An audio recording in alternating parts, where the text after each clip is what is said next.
안녕하세요. MTN 빅터뷰입니다. 2024년 1분기도 마무리되어 가고 있습니다. 3월은 정말 빅 이벤트가 많았습니다. 그런데 이것을 다 소화한 시장의 표정은 꽤 자신감이 넘칩니다. 그렇다면 이제 우리가 중심점을 잡고 봐야 될 포인트는 어디에 있을까요? 이분과 함께 큰 그림 같이 그려보시죠. 유한타증권 유동원 글로벌 자산배분 본부장 모셨습니다. 어서 오세요.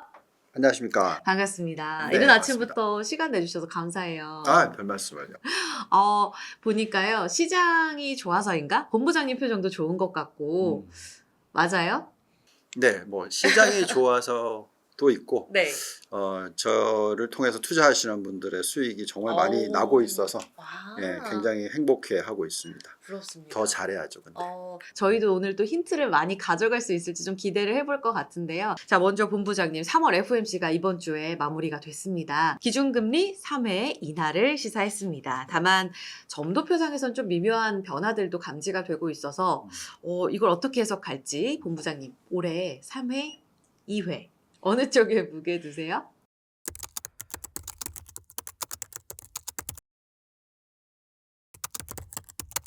제가 생각하는 전체 흐름에 있어서 그 금리 인하를 이 정도 뭐 2번이냐 3번이냐는 그렇게 큰 의미가 있지 않다고 생각을 합니다. 그래요? 오히려 어쨌든 추세가 중요한 거고요. 앞으로 이제 금리를 인하하겠다라는 게 중요한 거고, 그리고 또 만약에 금리를 너무 많이 빨리 내리면 오히려 그거는 더 안 좋은 시그널입니다. 그래서 이 정도, 그러니까 천천히 2번 내지 3번 내려준다라는 게 사실 오히려 좋은 거고요. 저희가 그렇게 말씀을 드렸었거든요. 네. 올해 한 3차례 정도 내릴 것 같다. 그리고 내년에도 뭐 아무리 많이 내려야 3차례. 연초예요? 네.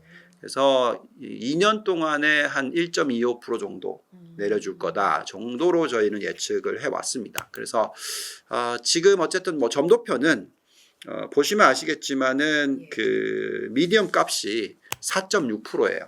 그러면 지금 5.25에서 5.5 사이 이거죠. 네. 이게 이제 4.6이라는 것은 4.5에서 4.75 요거란 말이죠. 네. 그럼 즉 지금 대비해서 3번 내려준다. 그래서 그게 지금 미 연준의 예상치이고요.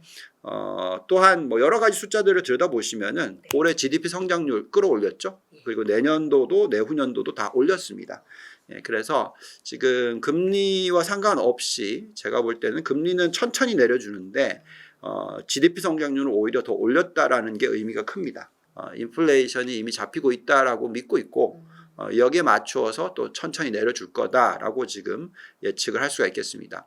금리를 천천히 내린다라는 게 무슨 의미냐면 경기 침체가 앞으로 1년, 2년 안에 오지 않는다라는 가정이 들어가게 되고요. 그럴 때는 보통 시장이 2년 동안에 40% 이상 오릅니다.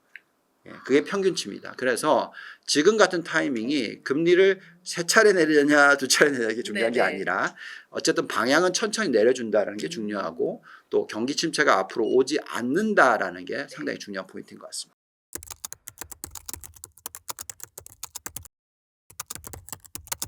미국 3대 지수가 사상 최고가, 오늘도 FOMC 회의 이후에 그 다음 날인데 또 한 번 최고가. 네.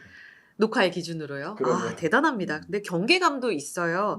고점을 찍은 이 증시 때문에 4월에는 변동성 대비해야 된다. 이런 이야기도 있던데 어때요?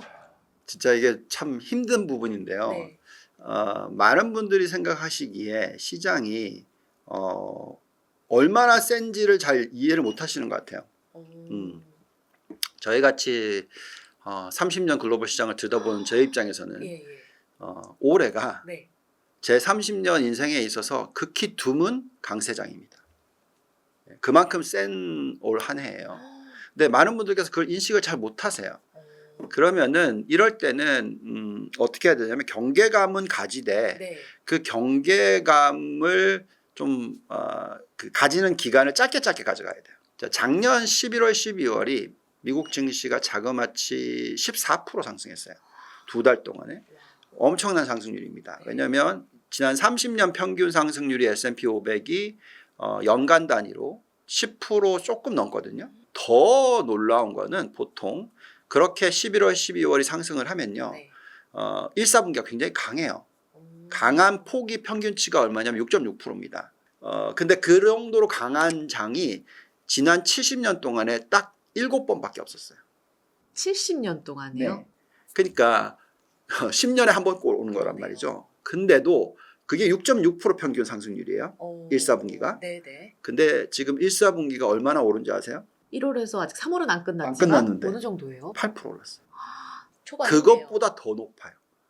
그러니까 경계감은 가지는 건 맞죠. 어. 왜냐하면 너무 많이 오르는 것 같지만. 그러니까요. 네. 근데 그 경계감을 가지고 혹시나 매도했으면은 예. 손가락 빠게 후회되죠. 되는 거죠. 진짜 화나죠. 화가 네. 나는 거죠. 그래서 이럴 때는 막 던지고 싶더라 하더라도 참으셔야 돼요. 어.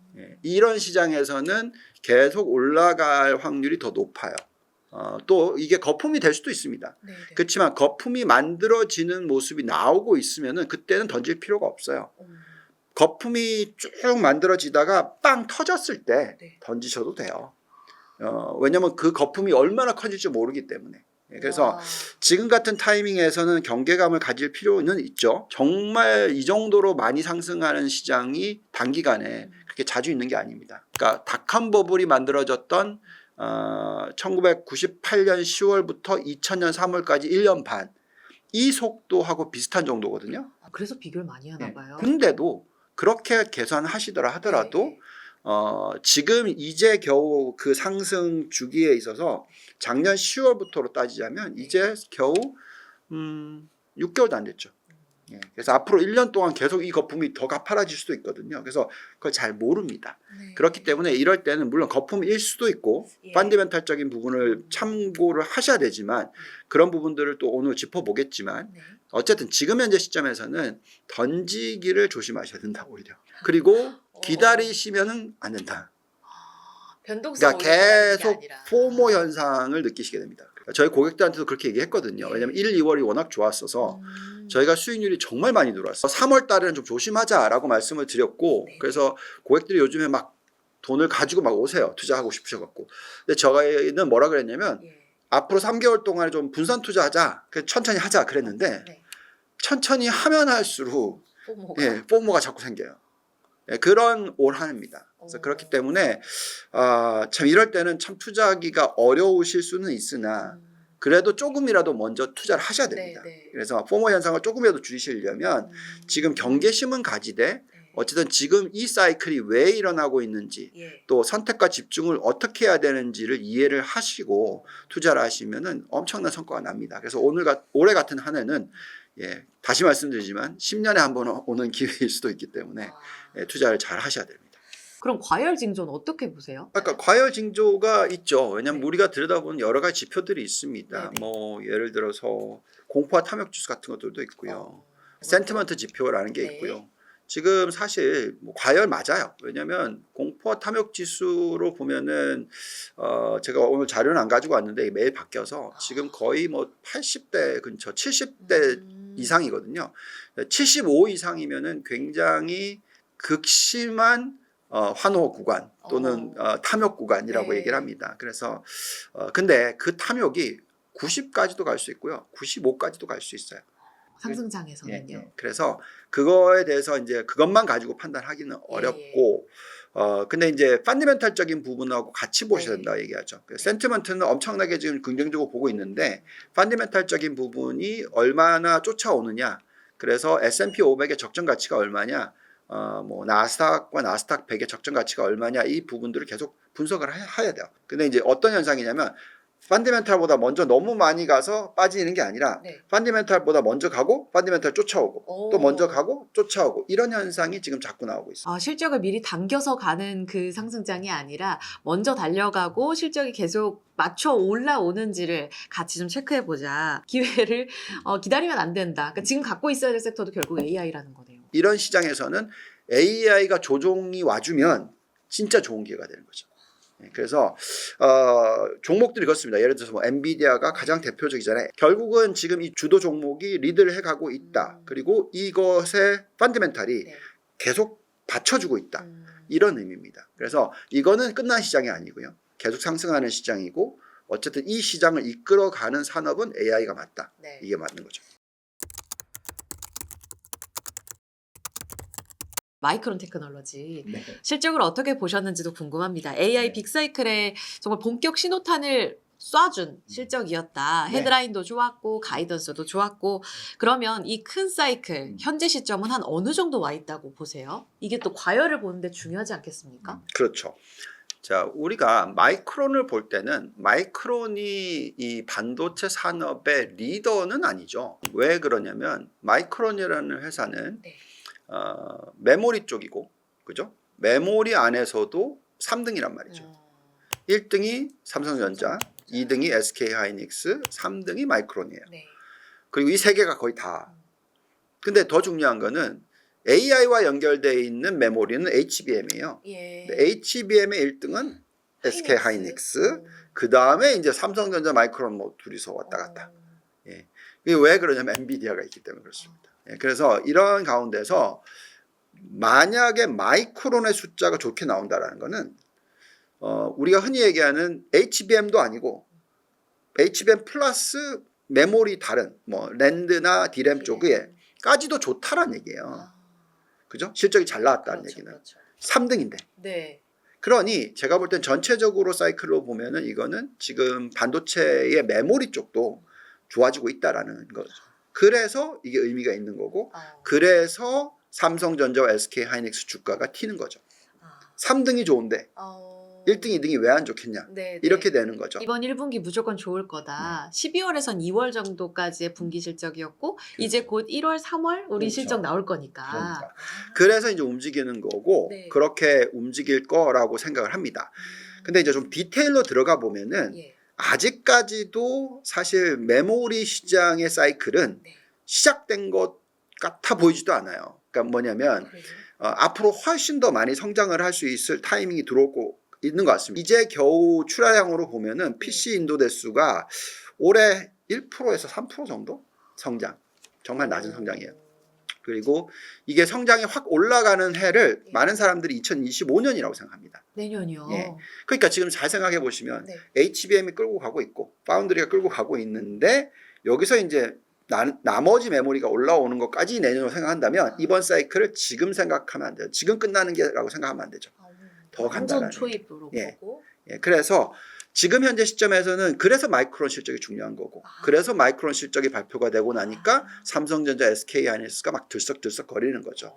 그리고 이게 여기서 끝날 것 같아 보지는 않습니다. 그래서 또 저희는 미국 시장에 대해서 저희가 추천을 많이 하지만 한국 시장은 삼성전자, SK하이닉스 두 종목만 해도 전체 시가총액이 도대체 얼마나 되죠? 큽니다. 그래서 코스피를 이끌어 가요. 예, 그렇기 때문에 한국 시장도 좋다라는 얘기를 계속 해드리는 거고, 네.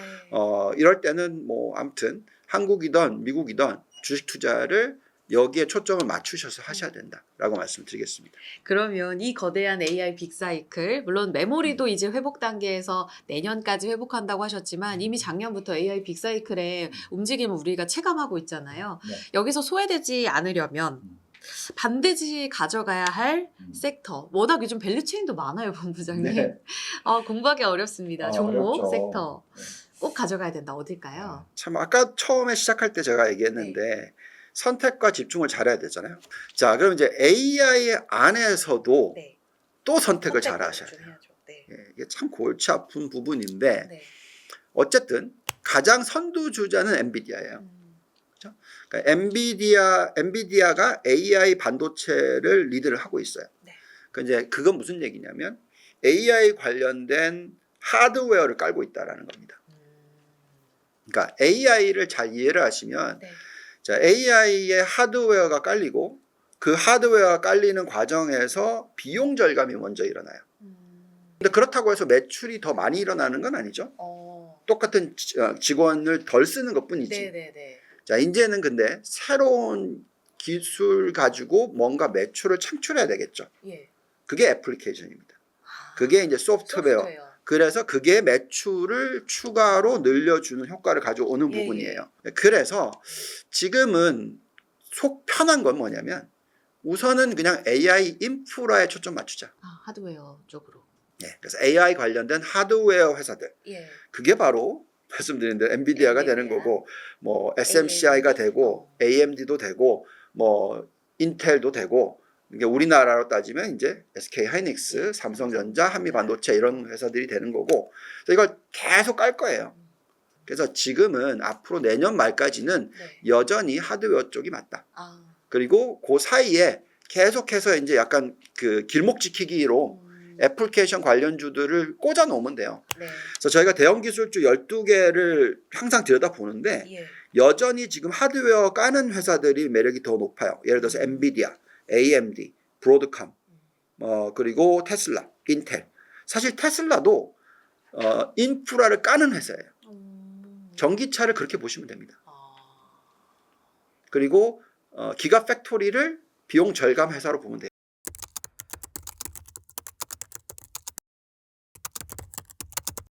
답은 명확해진 것 같긴 한데 여기서 하나 더 질문을 드려보자면 이 M7이 작년부터 시장을 주도하지 않았습니까? 네. 근데 보니까 월가에서 그 차기 유망주로 일렉트릭 11을 보고 있대요. 그래서 보니까 플랫폼 기업들이 좀 들어가 있더라고요.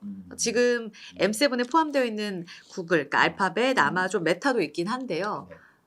여기 넷플릭스, 스포티파이 뭐 이런 종목들. 아까 말씀하신 소프트웨어도 여기에 그러면 해당이 되나? 라는 궁금증이 들어서 이 일렉트릭 11 어떨까요? 너무 빨라요. 너무 빨라요. 그러니까 저 똑같은 생각을 했거든요. 그러니까 예를 들어서 이제 작년으로 되돌아가 볼게요. 예. 1년 전으로 되돌아가 보면 저희가 이제 어떤 실수를 했었냐면 엔비디아가 GTC를 했어요. 요번에 했던 작년에 1년 전으로 되돌아갔을 때 예. 그걸 보고 있는데 막 뒷골이 땡기면서 막 찌릿찌릿한 거예요. 이 종목을 사야 되는 것 같은데 네. 좀 너무 주가가 많이 올랐나? 뭐 이런 고민을 하기 시작했단 말이죠. 그러면서 반면에 AMD가 덜 올랐었어요. 네네. 그래서 그래도 2등 회사가 올라가겠지. 그러면서 저희가 뭘 했냐면 엔비디아 비중을 많이 줄이고 네. AMD를 많이 샀단 말이죠. 그리고 이제 또 애플리케이션에 대한 관심도 많이 생겼었어요. 예. 하반기로 넘어가면서. 그래서 아까 말씀드렸던 어도비 같은 종목도 사고, 뭐, 여러 종목들을 샀어요. 그래서 비중 자체를 보면은 엔비디아 비중이 그렇게 높지가 않았단 말이죠. 근데 결론적으로는 그 과정에서 실수였구나라고 판단을 하고 빠르게 바꿨어요. 그래서 엔비디아 비중을 왕창 늘리고 나머지 비중을 많이 줄였단 말이죠. 예, 그러면서 결국은 지금 현재 눈에 보이고 가시화되는 종목에 투자하는 게 맞다라는 결론을 내렸단 말이죠. 네네. 물론 주식은 꿈을 먹고 살기 때문에 그거에 대해서 기대를 가지고 투자를 하는 것도 맞아요. 네. 그렇지만 지금같이 한정적일 경우, 그러니까 즉 뭐 유동성이 막 뭐 옛날처럼 막 네. 코로나 때문에 막 부여시키는 게 아니라 천천히 올라가는 그런 프로세스에서는 네. 선택과 집중이 중요해지는 거죠. 그래서 저 같으면은 제가 애플을 작년에 계속 안 건드린다고 얘기했거든요. 왜냐면 애플은 이미 수익을 낼 만큼 냈다. 지금 가지고 있는 거 가지고는. 예. 즉 스마트폰 가지고 나올 수 있는 수익은 다 나왔다. 그리고 가격을 올리지 않는 한 더 이상 유닛 세일즈, 그러니까 핸드폰을 더 많이 팔아서 뭔가 수익을 더 창출할 수 있게끔 하기는 어렵다. 네. 자, 그러면은 뭔가 킬러 애플리케이션이 나와야 된다. 아니면 엣지 디바이스가 나와야 된다. 근데 그게 가시권에 안 보였단 말이죠. 그 비전 프로를 생각하면 비전 프로가 엣지 디바이스가 될 수도 있겠지. 그렇지만 뭐 얘기를 들어보니까 뭐 올해 연초에 나오고 그때만 하더라도 그리고 뭐 우리나라에 오는 거는 올해 연말이다. 이렇게까지 얘기했잖아요. 네. 그럼 굳이 그때 살 필요가 있냐. 그래서 말씀하신 대로 이런 플랫폼 회사들 뭐 그 회사가 테슬라도 될 수 있죠. 테슬라는 전기차를 가지고 그거 플랫폼화 시켜서 그걸 가지고 여러 가지 애플리케이션을 매출을 일으킬 거다. 근데 그것도 저희는 기다려보자는 거죠. 그래서 실질적으로 애플리케이션을 가지고 뭔가를 해내는 것을 보이는 회사가 나올 겁니다. 그때 들어가도 안 늦다는 얘기죠. 테슬라가 전기차를 막 팔았어요. 다들 안 믿었어. 전기차는 그때 다 모든 회사들이 다 하고 있는데 테슬라가 1등을 한다? 모르겠다는 거죠. 왜냐하면 얘는 신생회사고 나머지 뭐 엄청나게 자본이 많은 회사들이 제조업 있는데 회사들이 있으니까. 근데 테슬라가 흑자 전환을 제일 먼저 했단 말이죠. 그러니까 제일 먼저 하니까 2019년부터 주가가 10배 튀는 거예요. 눈에 가시화되는 그 기다리셔도 된다는 거예요. 그렇군요. 예. 너무 미리 먼저 가실 필요 없어요. 네. 물론 그 전에 주가가 10배 오르지만 그거는 골라내는 건 어떻게 보면은 그 소 뒷걸음치다 쥐잡은 격이라고 얘기하는 속담이 있듯이 그럴 가능성이 높아요. 이때는 어떻게 해야 되냐면 네. 그냥 다 사야 돼요. 확률을 높이려면 아까 말한 11개 회사든 네. 뭐 매그니피센트 7 7개 회사든 뭐 이걸 다 아우르는 ETF를 사시면 돼요. 아. 그래서 수익률을 좀 훼손되는 종목이 있다 하더라도 네, 네. 결국 여기서 승자가 나오면 네. 그 승자가 독식을 하면서 수익률을 다 끌어올려 준다는 거죠. 네. 그래서 그게 굉장히 중요한 투자 방법입니다. 이럴 때는 우리가 승자가 누굴지 모를 때는 네. 그냥 ETF로서 네. 사시면 돼요.